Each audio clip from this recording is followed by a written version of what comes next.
Hola a todos, buenas tardes.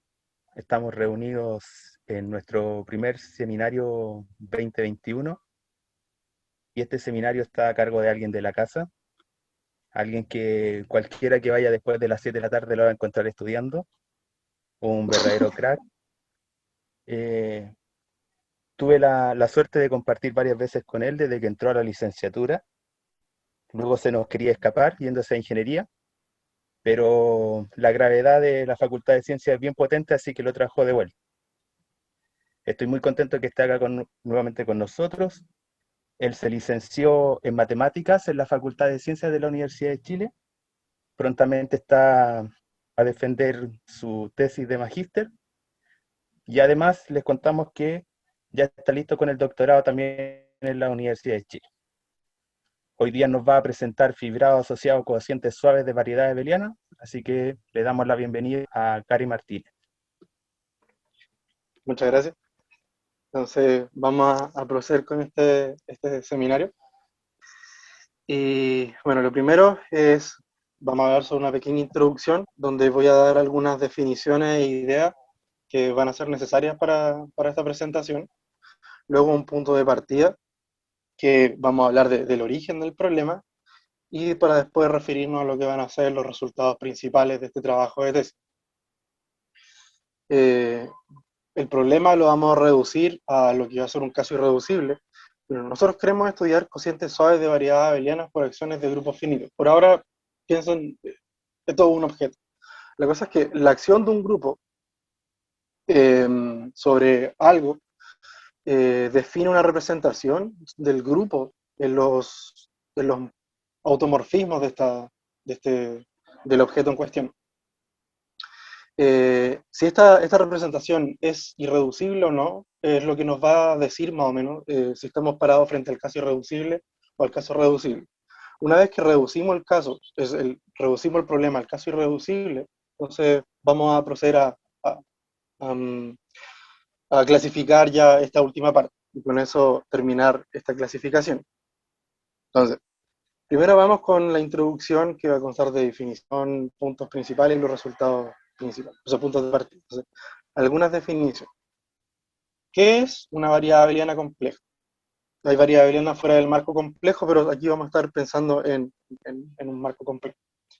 Esto es un toro complejo que tiene una inmersión en algún espacio proyectivo.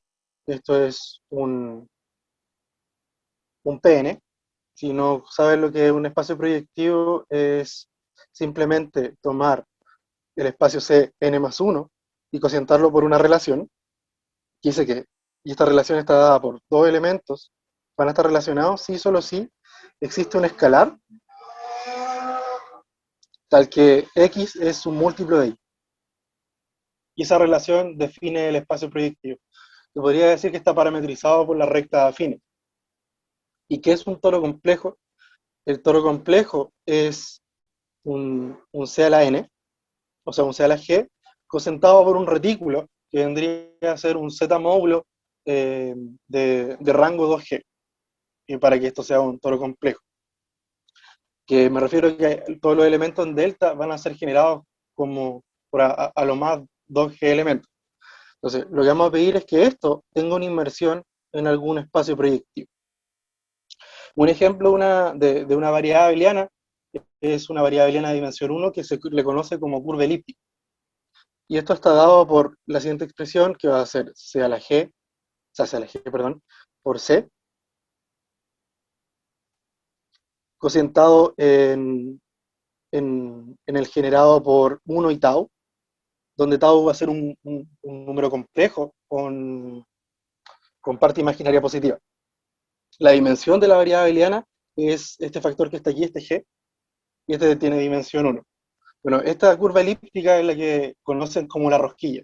Ahora, ¿por qué esto es una rosquilla? Entonces, tenemos nuestro plano complejo, acá está el 1, acá vamos a tener tau, y nosotros estamos cocientando por este retículo. Entonces, lo único que nos va a quedar va a ser entender este paralelogramo acá. Entonces, queremos entender este paralelogramo, puesto que todos los puntos, por ejemplo, este de acá se corresponde con el uno de acá y de acá, por ejemplo. Entonces nos basta entender el espacio en esta parte. Ahora, ¿por qué esto termina siendo una rosquilla?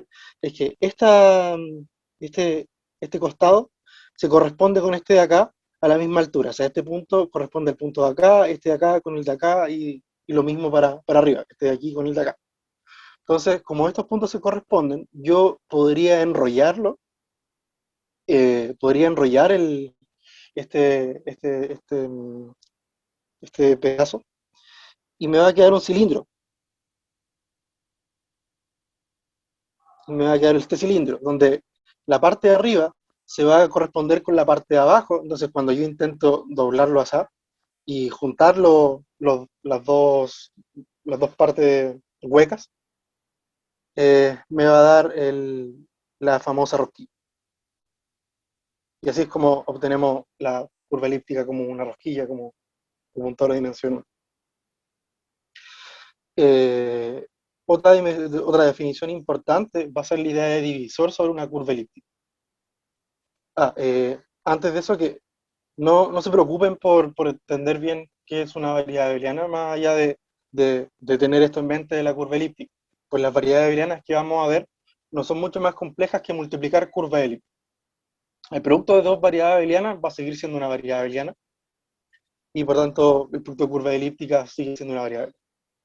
Entonces ahora vamos, ¿qué es un divisor sobre una curva elíptica? Esto va a ser una suma formal de puntos de la curva elíptica. O sea, es decir, van a ser expresiones de este tipo, donde los NP van a ser elementos en Z y van a ser cero para casi todo punto en la curva elíptica. Y vamos a decir que un divisor va a ser efectivo si todos los coeficientes NP van a ser mayores o iguales a cero. Una definición más formal es que son todas las subvariedades de codimensión 1, que en una curva elíptica coincide con pensar en esto. Esto puede ser una idea como bastante quizás débil o que se vea sin mucho sentido, pero en la práctica, a la hora del estudio, es una herramienta poderosa, es una herramienta fuerte. Y bueno, cuando quienes se pongan a estudiar sobre geometría algebraica van a darse cuenta de por qué estas cosas tienen tanta fuerza. Ahora, la idea de un fibrado. La definición es muy engorrosa, así que nos vamos a guiar con una idea más o menos dada con las manos. Entonces, ¿qué vamos a tener? Vamos a tener dos espacios topológicos con una función continua. ¿Sí? Esta va a ser la llamada base, y este es el espacio que yo quiero parametrizar. Y esto va a tener acá abajo una función continua P, entonces tiene que ser continua y sobreyectiva. Lo que vamos a llamar van a ser las preimágenes de los puntos en E. Ahora, estos fibrados tienen varios apellidos. Podrían ser lineales, vectoriales, proyectivos, y estos van a ser los que nos van a importar a nosotros. Pero vamos con qué sería un fibrado lineal. Lo que le voy a pedir es que todas las preimágenes sean C espacios vectoriales de dimensión 1. Eso le voy a pedir a la fibra. Ahora, ¿cómo sería más o menos esto en un dibujito? Como una intuición más geométrica. Voy a tener acá mi espacio topológico X, que va a tener de cierta forma una altura. Eh, pero esto es más gráfico para la explicación. Y esto va a ser E. Entonces yo voy a tener cualquier punto en E y voy a borrar aquí un poquito, y voy a pedir que la fibra, o sea, la cosa que está acá arriba, sea toda una recta. Eso es lo que le estoy pidiendo a- al fibrado. Y otra condición más es que si yo tomo un abierto,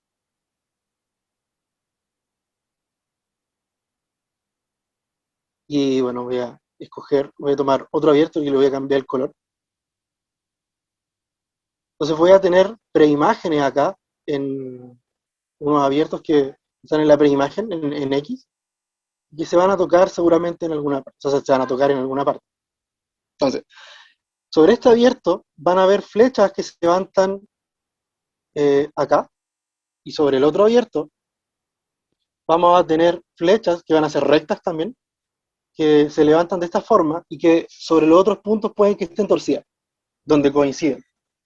Para que esto sea un fibrado, lo que voy a necesitar, aparte, es que tenga morfismos de transición. Que es decir, que estas flechas, cuando yo las miro desde este abierto, yo pueda torcer y poder devolverme. O sea, que hay un morfismo G que lleve esta recta en esta recta torcida y sea el mismo que mueva todas las rectas que están dentro del mismo abierto. Entonces, para conocer un fibrado en líneas, lo que yo necesito es cómo son las fibras y cómo se relacionan las fibras, que son los morfismos de transición. Ahora, un fibrado vectorial vendría siendo aquel que las preimágenes van a ser eh, espacios vectoriales, pero de dimensión mayor, de dimensión K, por eso. Y un fibrado proyectivo va a ser algo que las preimágenes sean, sean productos de espacios proyectivos.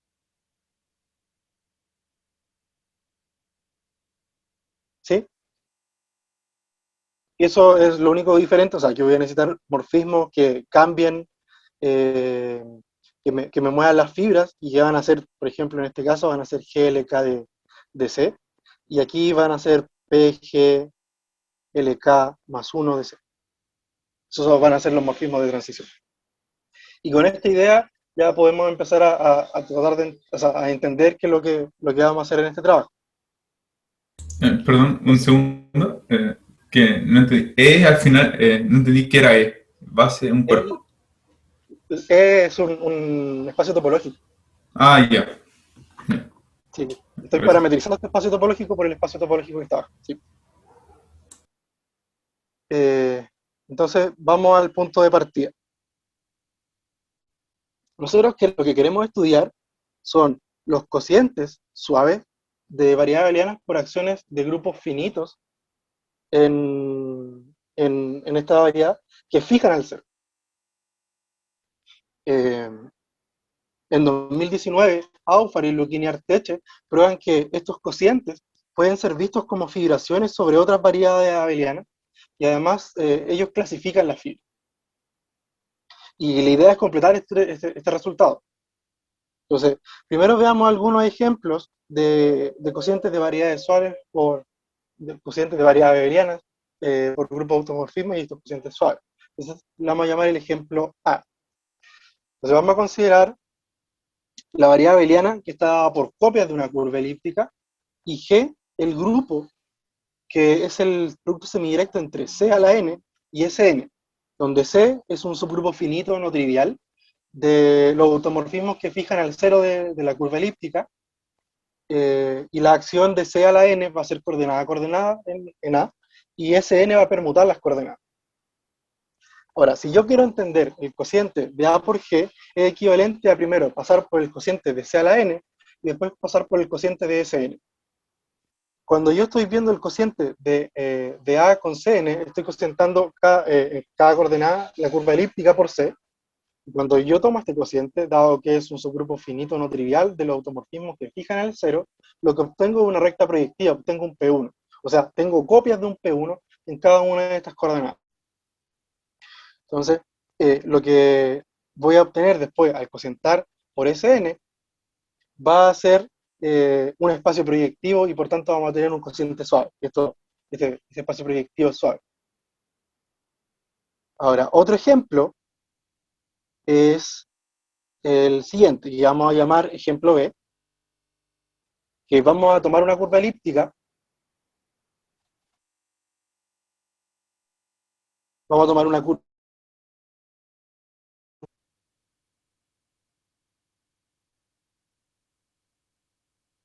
¿Aló? Ahí se volvió a escuchar. Sí, volviste. Lo he pegado por un momento, ¿no? Ahí, me quedé pegado. Sí. Bueno, entonces vamos a ver el ejemplo B, que vamos a tomar una curva elíptica y S del conjunto de divisores hacia E va a ser la función de Abel-Jacobi, y a cada divisor le envía la suma dentro de la curva elíptica. Entonces vamos a considerar A como la variable abeliana, que es los puntos n a la n más 1, tal que las coordenadas suman 0, y que G va a ser el grupo Sn más 1, que es el grupo de permutaciones, y va a estar permutando las coordenadas. Entonces, cuando yo quiero estudiar el cociente de A por G, lo que estoy haciendo es, en cada clase estoy considerando el punto y todas sus permutaciones. Esto se relaciona con, o sea, cada clase se va a relacionar con un divisor de grado n más 1, que tiene imagen 0 por la función de Abel-Jacobi, da esta hipótesis de acá, y además son efectivos. Ahora, un teorema de Abel-Jacobi nos dice que dos divisores son linealmente equivalentes si y solo si tienen el mismo grado y la misma imagen por la función de Abel-Jacobi. Por tanto, estos espacios de acá son equivalentes. Ahora,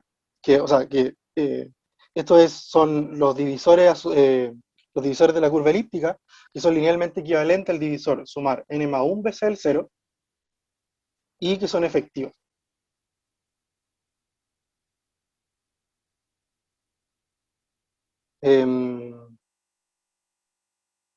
Y bueno, esto coincide con la proyectivización, perdón, la proyectivización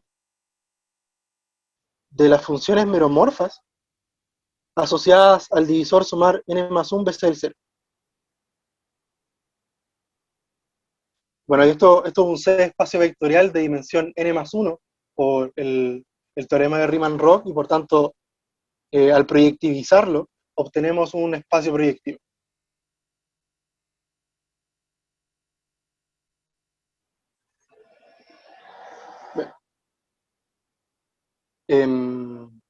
Y por tanto tenemos un cociente suave.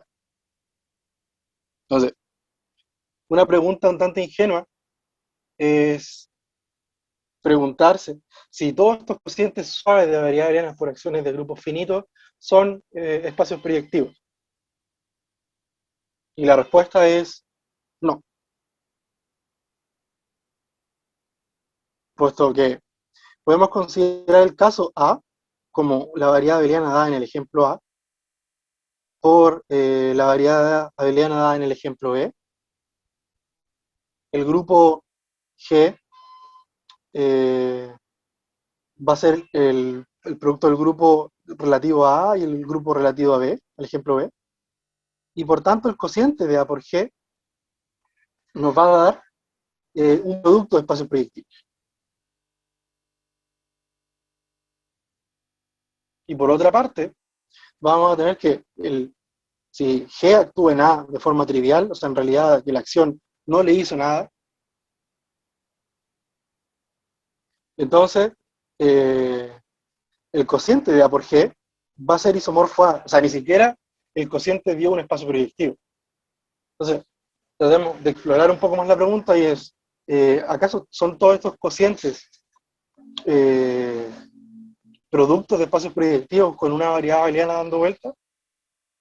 Y la respuesta es casi. Y es que los cocientes suaves de variedad abeliana por grupos finitos que fijan el 0 son localmente una variedad abeliana dando vuelta con un producto de espacios proyectivos. Entonces vamos a entender a qué nos referimos con esto. Entonces, para proseguir, vamos a fijar algunas notaciones. A va a denotar una curva elíptica, o sea, una variedad abeliana.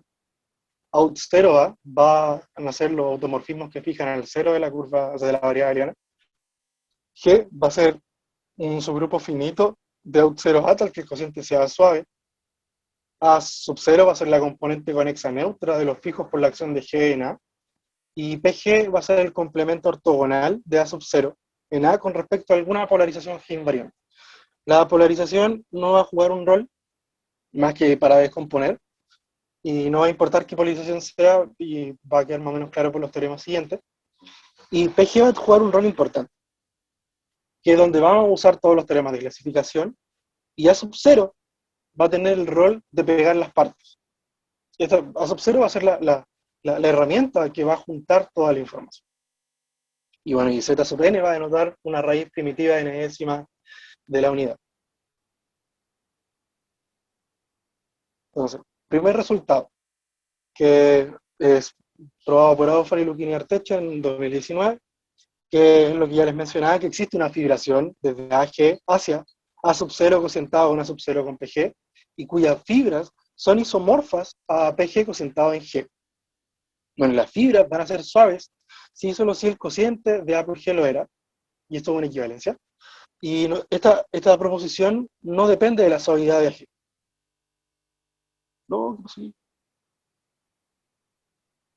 No depende de la suavidad de AG. Pero en nuestro caso vamos a estar pensando que este cociente siempre es suave. Entonces, algunos hechos importantes es que podemos ver a G como un subgrupo de los automorfismos que fijan el 0 de PG, lo que nos permite llevar toda la clasificación por ese lado, y que la dimensión de los puntos fijos por la acción de G en PG es 0.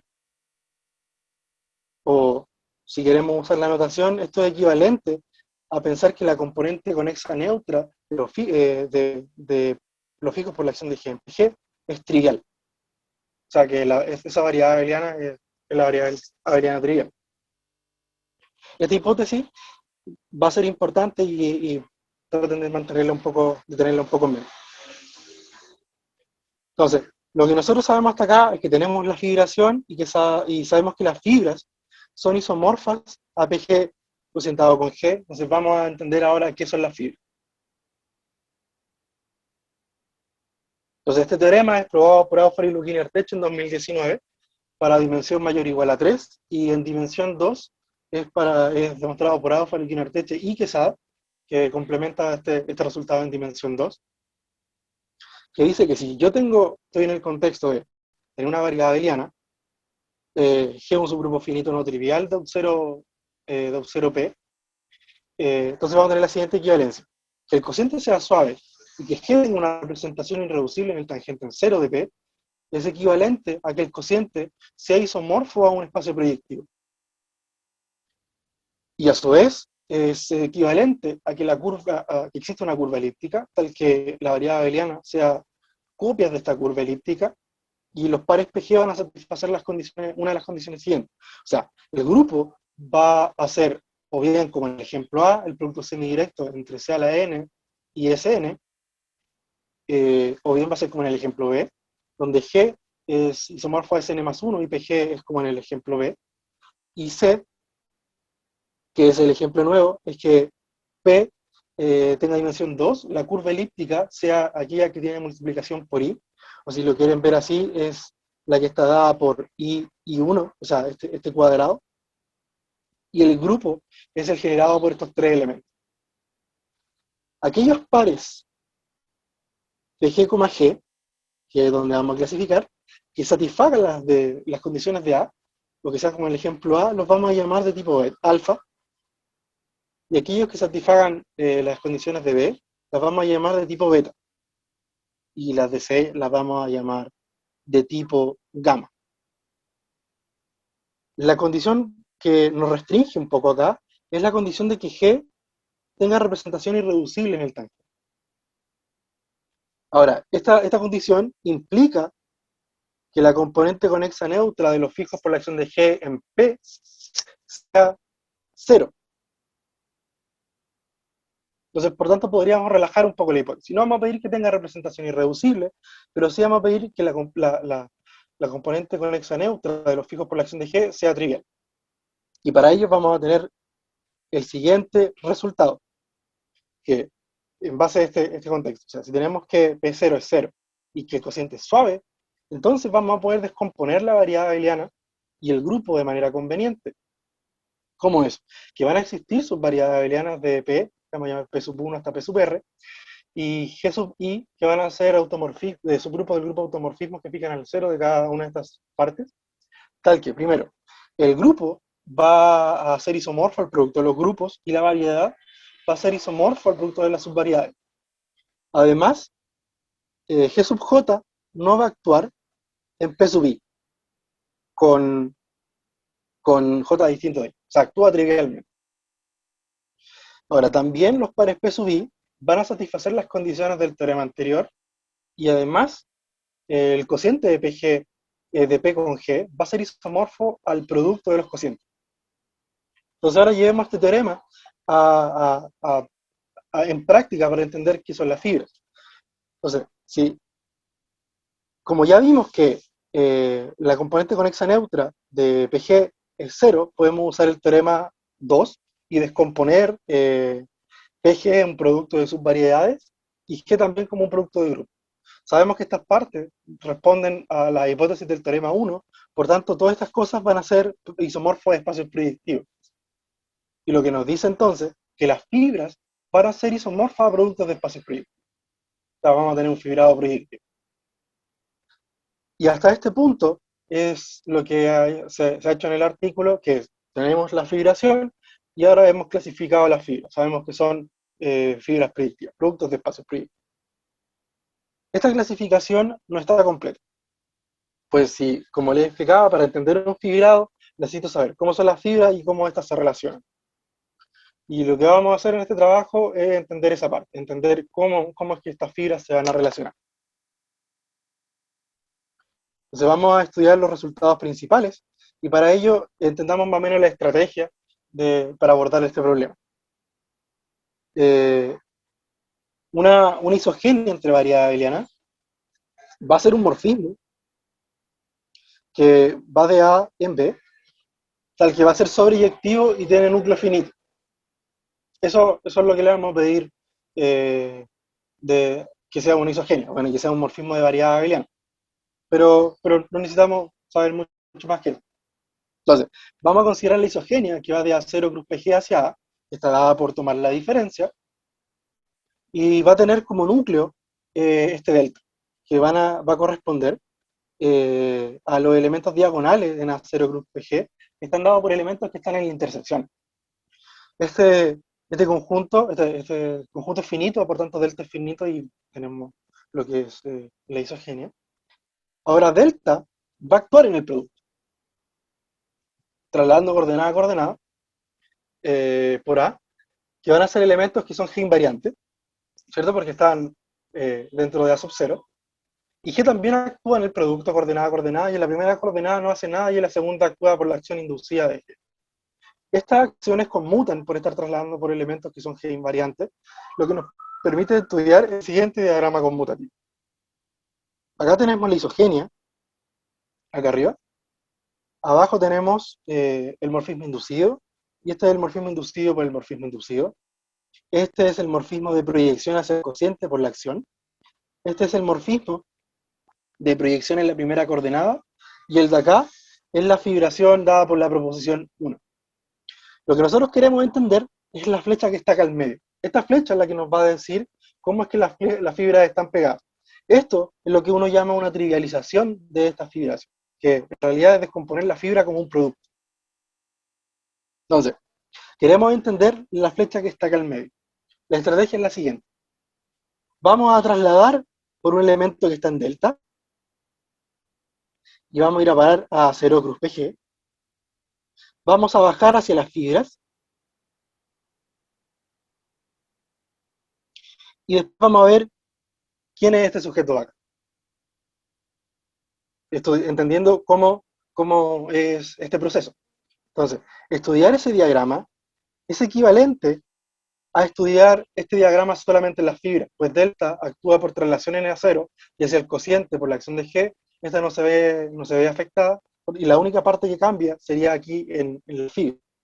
Entonces, vamos a trasladar por un elemento que está en la intersección de A0 inter PG, o sea, en A0 inter PG, y queremos estudiar cuál es el morfismo inducido en la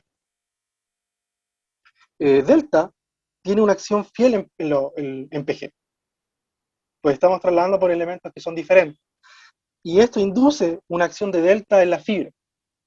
Podría ser que la acción de delta en la fibra perdiese esta fidelidad, y esto no va a ocurrir, y es por el hecho siguiente, que si yo tomo el 0 y lo traslado por un elemento que no sea 0, entonces voy a tener que la traslación de 0 va a ser distinta de 0. Yo tengo un cálculo bien sencillo. Entonces voy a bajar por la imagen hacia la proyección, vía la acción, el cociente de la acción, y voy a suponer que acá abajo tengo la identidad.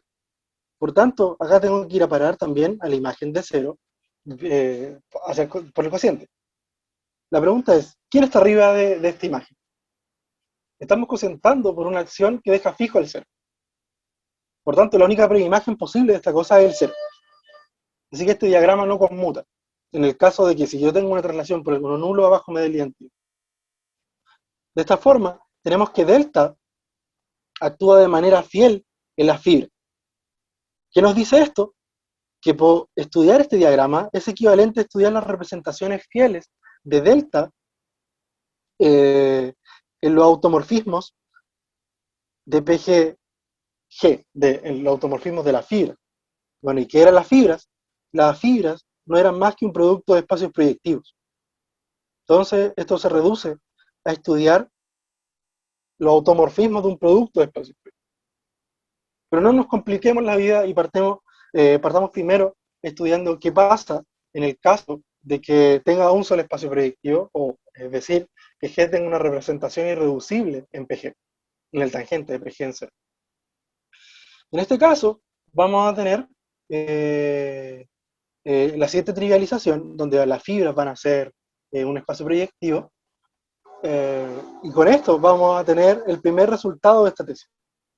Nos dice que si tengo una representación irreducible en el tangente, va a existir una trivialización como el diagrama que les acabo de mostrar, y delta va a actuar en A0 por traslaciones, y en la fibra como una de las siguientes. O sea, bien, delta puede ser trivial, el grupo trivial, y por tanto el fibrado es el fibrado trivial, que es el que está dado por, tengo la cosa que quiero clasificar, tengo mi fibra en CPN y va a caer simplemente por la predicción. Es el fibrado trivial. El otro es posible es que Z sea, o sea, delta se isomorfa a Z sobre 2Z y actúe en los generadores como multiplicación por potencias de -1 en las coordenadas. Z sobre 3Z puede ser delta y va a actuar como potencias de Z3 en cada una de estas coordenadas. Delta puede ser isomorfo al grupo de Klein y por tanto va a actuar con generadores como primero multiplicando por potencias de -1 o intercambiando en la otra generador, intercambiando la primera con la última, la segunda con la penúltima y así. Y el otro caso es que delta se isomorfa a algún subgrupo de Z sobre n más 1 Z al cuadrado.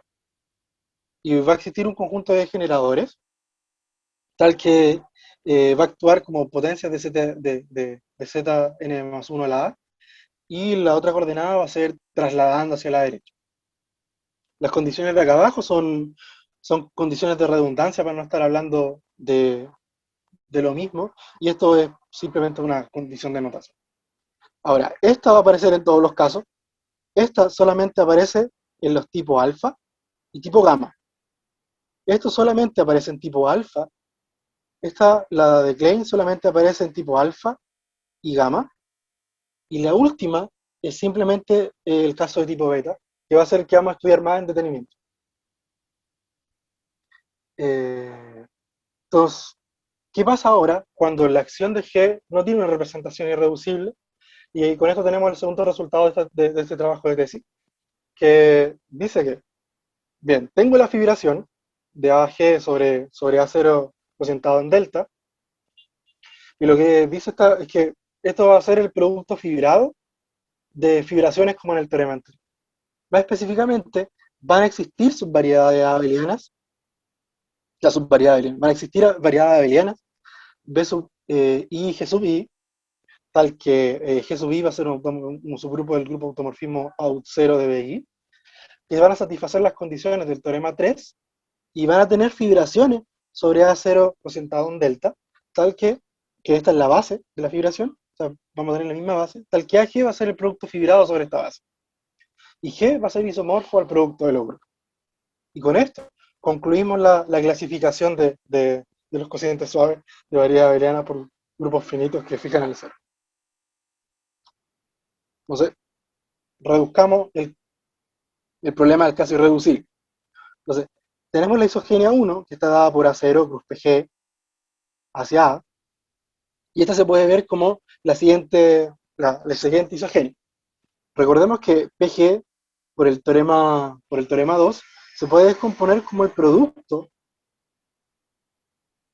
de P1 hasta PR, de las subvariedades abelianas, y G se descompone como un producto de los grupos, subgrupos respectivos, los grupos de automorfismo de estas subvariedades abelianas. O sea, esto lo quieren ver, este producto es PG en realidad, y esto sería B, y esto va a ser A menos B, ¿no? Bueno, el núcleo de esta isogenia es delta, y vamos a fijar una inclusión de delta en A sub 0. Y la inclusión va a estar dada por la proyección en la primera coordenada. Entonces, denotemos por delta sub 0 a la inclusión de delta mediante esta inclusión. Y esta isogenia va a inducir el siguiente diagrama, que es el mismo que les mostré al principio. Acá tengo a PG, y acá tengo las fibras, PG cosientado en G. Y lo que nosotros queremos entender es la flecha del medio nuevo, pero esta vez vía el producto fibrado. Cuando llegue en un momento les voy a explicar más o menos qué es el producto fibrado, o a qué me refiero. Entonces, primero construyamos nuestros ingredientes para poder probar esta cosa. Entonces, definamos Q sub i como el producto de los P sub k con k distinto de i. Q sub i se puede ver como una subvariedad dentro de PG y por tanto como una subvariedad dentro de A. Esta va a actuar en A por traslaciones y por tanto podemos tomar el cociente de esta acción y esto nos va a definir quiénes son nuestros BI, que va a ser el cociente de A por Q sub I. Entonces, algo importante que necesitamos entender van a ser los siguientes morfismos. Tenemos de A S hacia B sub I, que va a ser la proyección. G actúa en A y esto induce una acción de G en B sub I y por tanto va a inducir un morfismo del cociente de A por G hacia el cociente de B sub I por G. Ahora, ¿qué parte de G actúa realmente en B sub I? Va a ser simplemente G. Esto porque yo estoy cocientando por todas las partes que no están, o sea, por todos los P sub K distintos de I, que son los donde actúan las otras partes de G. Así que realmente lo que tengo en este cociente es B sub I cocientado en G sub I, que va a ser un morfismo necesario para poder estudiar lo que necesitamos, que es el producto fibrado. Entonces ahora, veamos a qué más se parece B sub I. Tratemos de entender un poco más B sub I. Que acá vamos a tener la isogenia arriba. Abajo voy a bajar por el cocientar por Q. Acá es cocientar por Q sub I, y va a inducir un morfismo a este nivel. Entonces estoy perdiendo todas las componentes de PK con cada distinto de I. Y el morfismo, o sea, el núcleo de este morfismo va a ser delta I. Y bueno, delta I resulta ser isomorfo a delta, y esto lo pueden ver como que B sub I va a ser la proyección de A sobre P sub I. Y con eso tengo que delta I va a ser isomorfo a delta. Ahora, tengo esta trivialización, o sea, aplico sobre el par B sub I, G sub I, la proposición 1, obtengo esta figuración, donde B sub I0 va a denotar la componente conexa neutra de los fijos por la acción de GI en BI, y vamos a tener esta trivialización. Esta trivialización es un tanto más grande que la trivialización que habíamos visto en el diagrama al principio, por eso que aquí debiese ir realmente BI sub 0, cruz el proyectivo NI, y voy a explicar por qué puedo colocar el mismo proyectivo y no tengo otro, hacia B sub I0. Lo que ocurre es que cuando yo cociento por delta, yo puedo alterar mi A sub 0, lo puedo cortar un poco, no mucho, pero lo voy a cortar. Podría perder una cantidad finita de información. Ahora, esta trivialización más amplia me va a permitir juntar todas las partes. Ahora, ¿por qué? Primero puedo ver que tiene la misma fibra. B sub I se va a inyectar en B sub I, porque estoy cocientando por todas las cosas que no tocan a P sub I. Por tanto, P sub I se va a inyectar en el complemento ortogonal de B sub I0. Estas dos cosas tienen la misma dimensión, ambas son conexas y son irreducibles, por tanto, esta inyección es realmente un isomorfismo. O sea, estas dos cosas son isomorfas. Y como estas dos cosas son isomorfas y está actuando GI en cada una de las dos, voy a tener que los cocientes son isomorfos y por tanto las fibras son isomorfas.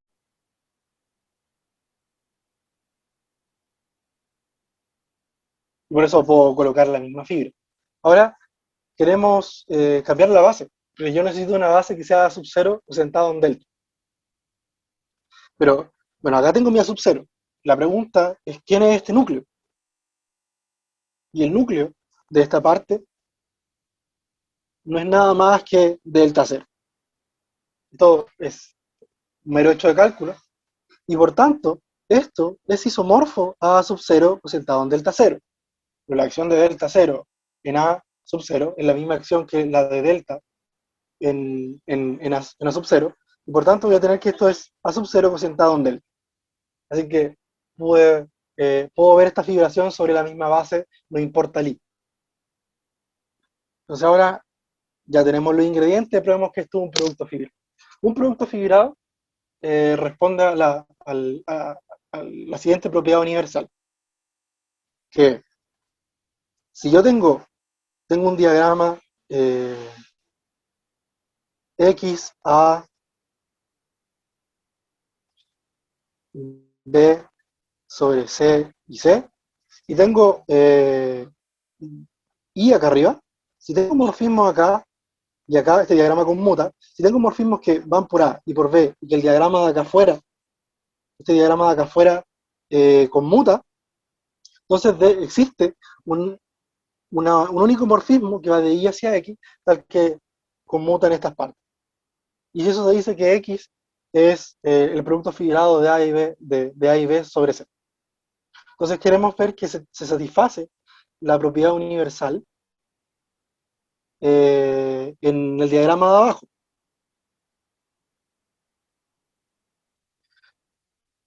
Los morfismos que están acá arriba, o sea, estos morfismos que bajan, son todos isomorfismos. Por tanto, probar la propiedad universal abajo es equivalente a probar la propiedad universal arriba. Y probar la propiedad universal acá arriba es un mero hecho de cálculos y se prueba a mano y se tiene la propiedad universal y por tanto tenemos que esto es un producto fibrado de estas fibraciones y lo que prueba es el teorema 4. Así que hemos podido reducirnos al caso irreducible. Entonces ahora vamos a estudiar el caso irreducible, a clasificar la última parte. Algunos hechos generales es que vamos a tener el diagrama que les mostré, el primer diagrama que les mostré, en el caso de representación irreducible, donde las fibras van a ser espacios proyectivos. Entonces nosotros queremos estudiar la flecha de acá al medio, ¿cierto? Que ya habíamos visto, y era equivalente a estudiar este diagrama conmutativo y lo que reducía a estudiar las representaciones fieles de delta en los automorfismos de P sub n. Pero ¿quiénes son quién es este grupo de automorfismos? Es PGLN más 1 de C. O sea, que son las matrices invertibles módulo homotese, módulo una constante.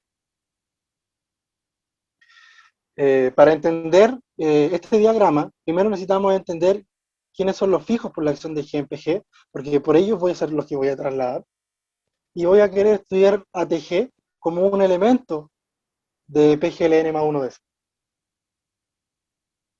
Entonces, ahora vamos a estudiar el caso de tipo B. Recordemos un poco.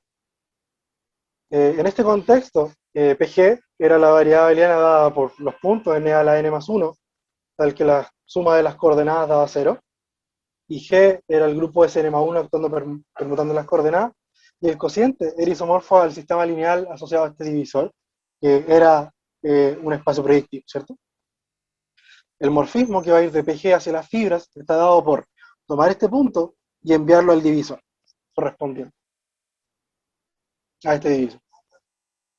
Entonces ahora eh, eh, el resultado del caso tipo beta se puede resumir en esta proposición, lo que nos dice que delta es isomorfo a algún subgrupo de zn más 1 al cuadrado, z sobre n más 1 z al cuadrado, y que actúa en las fibras como esto. Entonces, delta es isomorfo a A sub 0 cruz PG. Y esto está contenido en los fijos por la acción de G en PG. Este conjunto es finito. Por tanto, hay una cantidad finita de posibilidades que podría tener delta, y las vamos a encontrar todas, y que son y vamos a considerar el caso más grande. Y después vamos a tratar de estudiar cuáles son los subgrupos. Y el caso más grande es considerar que delta va a ser todo todos los puntos fijos por la acción de G en PG. Entonces, primero, como les dije, vamos a entender quiénes son los fijos por la acción de G en PG, porque ellos van a ser los que van a inducir los morfismos abajo, por las traslaciones B. En este caso,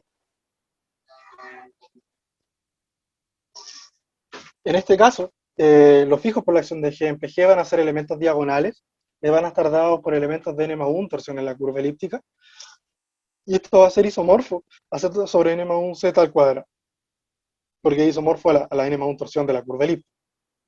Ahora voy a tomar dos elementos que son generadores de los fijos por la acción de G en PG, y voy a anotar por T y U respectivamente a los morfismos de traslación inducidos. Y TG y UG van a ser los morfismos en la fibra, los morfismos inducibles. Entonces yo quiero estudiar ATG y UG como elementos de PG LN más 1 de C actuando en P a la N. Nosotros podemos saber mucha información sobre estos elementos en PGLN más 1 y sabemos cuántos puntos fijos tienen, cuántos valores propios tienen los levantamientos, o sea, GLN, y si estos conmutan o no, y cuáles son su orden. Entonces, primero vamos a ver que tenemos un buen contexto, y para ello es el siguiente lema que no voy a probar porque no vale la pena, pero ¿qué es lo que nos dice? Que dado este contexto, si tengo dos elementos generadores, tengo los morfismos inducidos por las traslaciones, y los morfismos inducidos por los inducidos por las traslaciones en la fibra, me dice que los fijos por la acción de TG van a ser de esta forma, van a ser estos divisores, que van a estar parametrizados por M, que van de 0 a N, y para UG van a ser de la misma manera, y que los fijos no se tocan. Esto tiene como consecuencia lo siguiente hecho, que el fix de TG y el fix de UG tienen exactamente n más 1 elementos y no se tocan. Y quiero que recordemos también que como estamos viendo la representación fiel de un grupo abeliano, por tanto vamos a tener que T y UG van a ser de orden n más 1 porque la representación es fiel y va a conmutar. Entonces tenemos la hipótesis para usar la siguiente proposición. Esta proposición nos dice que si yo tengo dos elementos en PGLN más 1 que actúan en PN, bueno, que tienen orden n más 1 y conmutan, que la satisfacen TG y UG, que tienen la misma cantidad de puntos fijos y son exactamente n más 1, y además los fijos no se tocan, entonces, salvo un cambio de base, voy a poder ver que estos elementos están dados por las clases de una matriz diagonal que tiene todos los coeficientes, raíces primitivas de la unidad, de n más unésima de la unidad, y el otro va a ser un n más un ciclo.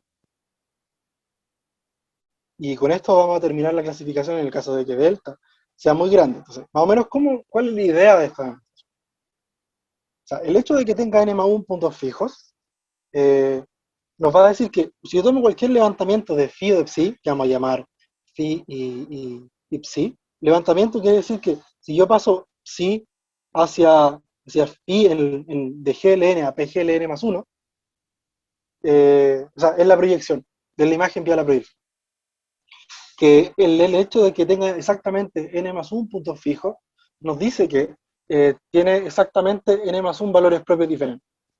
Si tuviese dos valores propios, dos puntos diferentes, tuviesen el mismo valor propios, entonces arriba voy a poder generar eh, un plano que va a ser phi mayúscula estable. O sea, si yo aplico phi en cualquier elemento de este plano, voy a caer dentro de este mismo plano. Y, y esto va a tener como consecuencia que cuando yo miro todos estos puntos en, en la proyectivización, voy a tener una cantidad infinita de puntos fijos, lo que contradice el hecho de que tenga exactamente n más 1. ¿Sí? Entonces tiene que tener n más 1 valores propios diferentes. Ahora, la conmutatividad, por otra parte, de la conmutatividad vamos a poder ver que psi va a actuar sobre los puntos fijos de phi. ¿Por qué? Porque si tomo un punto fijo de phi, por la conmutatividad tengo que phi de psi de p es psi de phi de p, y como p es un punto fijo por phi, entonces esto es simplemente psi de p. Lo que nos dice que psi de p es un punto fijo por phi. Y por tanto, como no se tocan, este P es distinto, o sea, phi de P es distinto de P, y entonces esta cosa está revolviendo los puntos fijos de phi. Y lo que nos permite ver a psi como un elemento del grupo de permutaciones de los fijos de phi. Y además, vamos a poder ver que esto no solamente es un elemento en el grupo de permutaciones, sino que también es un n más un ciclo. ¿Por qué? Puesto que si yo encontrase dos permutaciones dentro de psi que están de largo mayor que 1, con estas dos permutaciones voy a poder construir dos puntos diferentes que van a ser fijos por phi y que van a tener el mismo valor propio. Y van a tener valor propio 1, de hecho. Y eso es una contradicción a lo que probamos al principio. Por tanto, vamos a tener que psi es un n más un ciclo.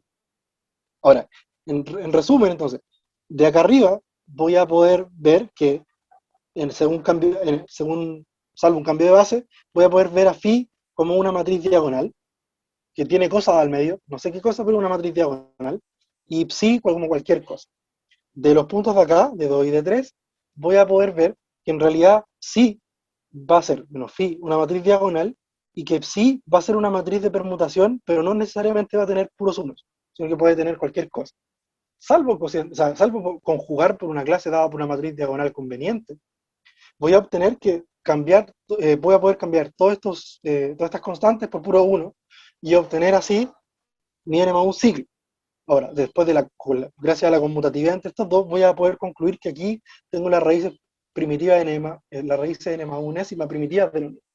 Y con eso se prueba la proposición. Así que, gracias al lema 1 y gracias a la proposición 3, aplicando en este contexto, ya que voy a tener que TG y UG tienen n más un punto fijo, no se tocan, son de orden n más 1 y conmutan, voy a poder concluir que en el caso de que delta sea todos los puntos fijos por la acción de G en PG, delta va a actuar en las fibras de esta manera, que es una forma corta de escribir el producto por la matriz sobre esta clase. Y en el caso de los subgrupos, voy a tener que todo subgrupo de z sobre n más un z al cuadrado va a ser generado por potencia de generadores. Por tanto, como no me importó el generador, los generadores que yo tomé cuando hice esta clasificación, voy a poder ver que en realidad cuando yo estoy viendo un subgrupo, aquí van a aparecer potencias, que van a estar ligadas a qué potencia estoy tomando del generador que generan a mi subgrupo. Y aquí van a tener traslaciones según la potencia que va a estar generando. Con eso concluimos el caso del tipo beta y vamos al tipo alfa. ¿Cuánto tiempo lleva más o menos? El que queráis, el que necesite. Sí, es tu práctica, así que dale nomás. Y voy a tratar de hacer esto corto también para no. Sí, lo que viene acá ya es entender un argumento y lo demás son cálculos directos. Entonces, en el caso de tipo alfa, vamos a tener que delta va a ser isomorfo a, bueno, en el caso de tipo alfa, PG, G con tipo alfa, vamos a tener que delta o era bien el fibrado trivial, Z sobre 2Z, Z sobre 3Z o el grupo de Klein. Entonces, vamos a recordar primero qué era el caso alfa. Aquí PG era las copias de una curva elíptica y G el producto semidirecto entre Cn y Sn. Como son los fijos por la acción, o sea, C es un subgrupo cíclico de orden 2, 3, 4 o 6.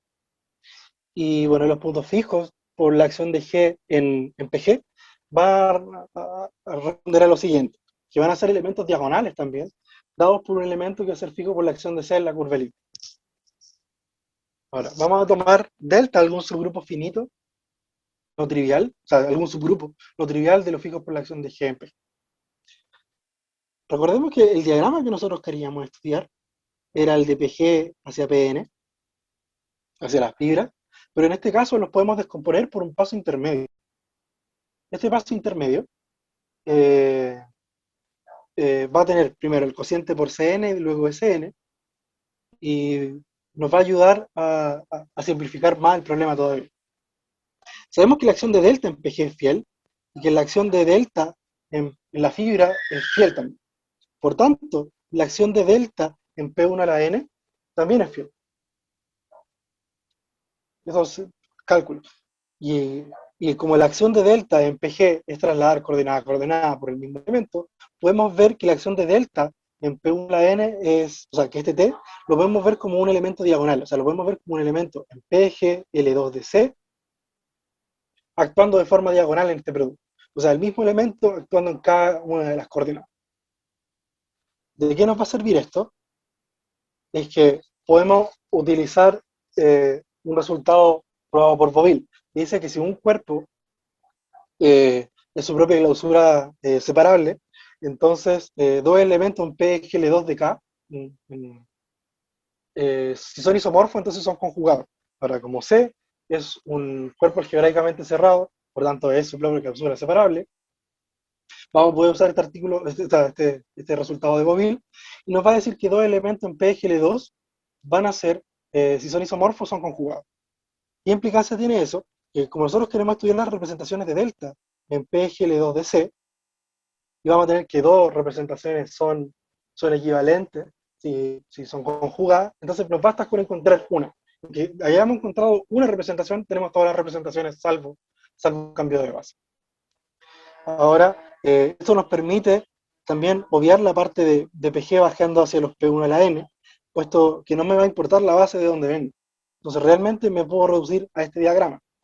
Las flechas que bajan acá son morfismos explícitos, salvo este de acá que es el que quiero conocer. Por tanto, conocer este morfismo es hacer cálculo. Y ahora vamos a ver por qué. Entonces vamos a denotar por G la función que va desde la copia de P1 hacia Pn. Ahora, si C tiene orden 2, los fijos por la acción de G en PG van a ser isomorfos a la 2 torsión de la curva elíptica, y por tanto va a ser isomorfo Z sobre 2Z.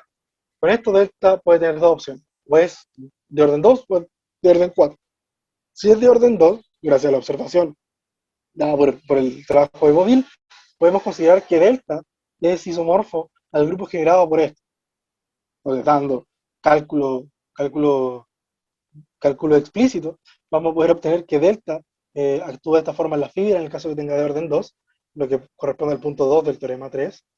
En el caso de que delta tiene orden 4, nuevamente por Boville, podemos suponer que delta de esta forma, o sea, podemos considerar delta de esta forma, pero todos los demás son conjugados, y por tanto delta actúa en las fibras como multiplicación por -1 y traslación, o sea, intercambiar la primera con la última, la segunda con la penúltima, como querían.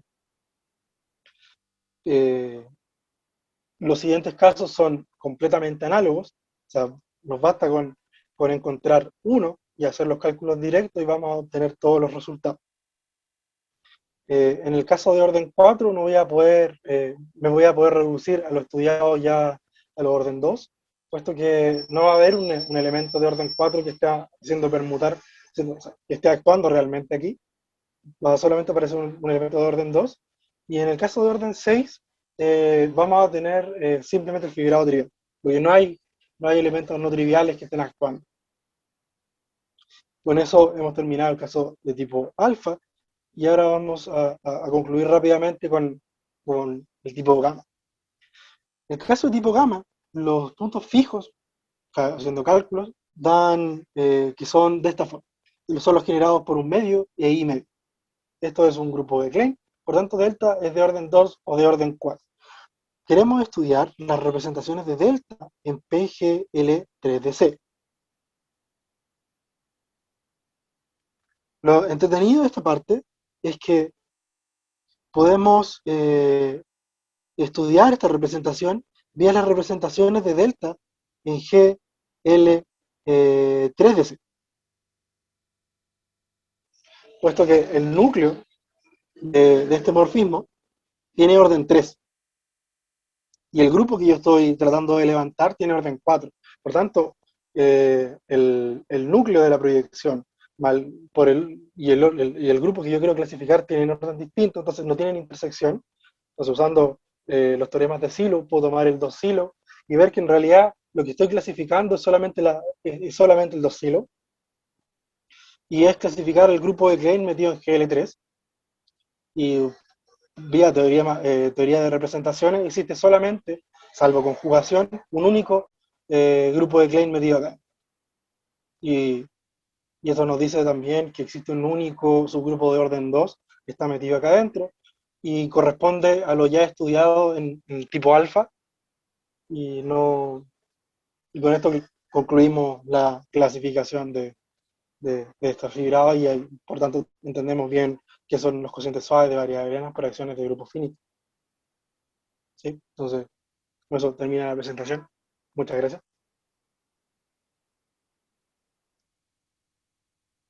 No sé si tienen alguna duda. Eso mismo, ¿hay alguien que tenga alguna duda, consulta, Si alguien vio un alguna typo, frase? muchas gracias.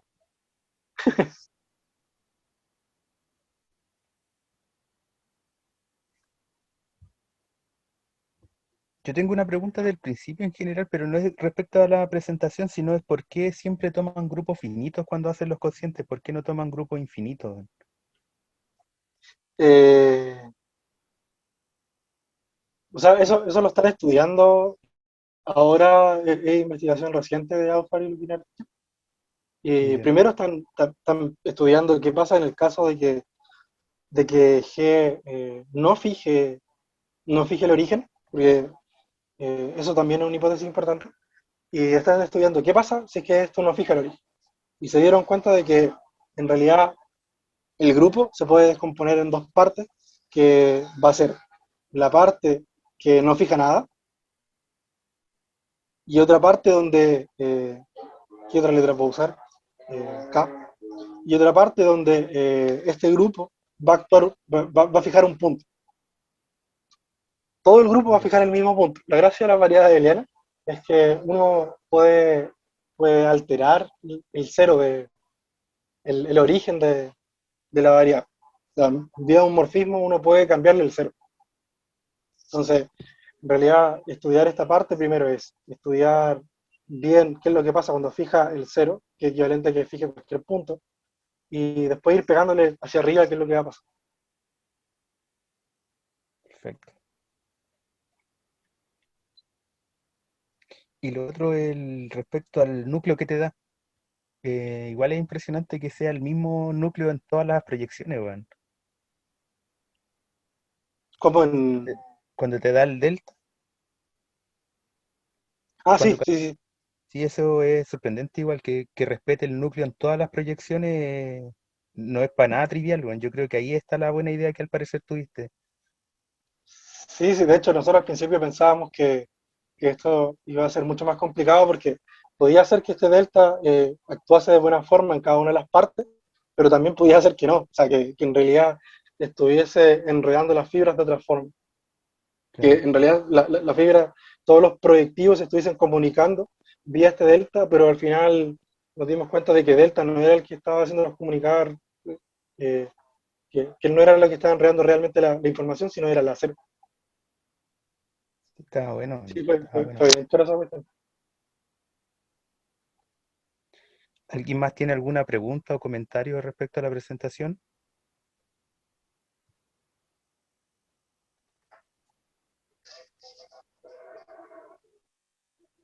Bueno, entonces volvemos a agradecer a Gary por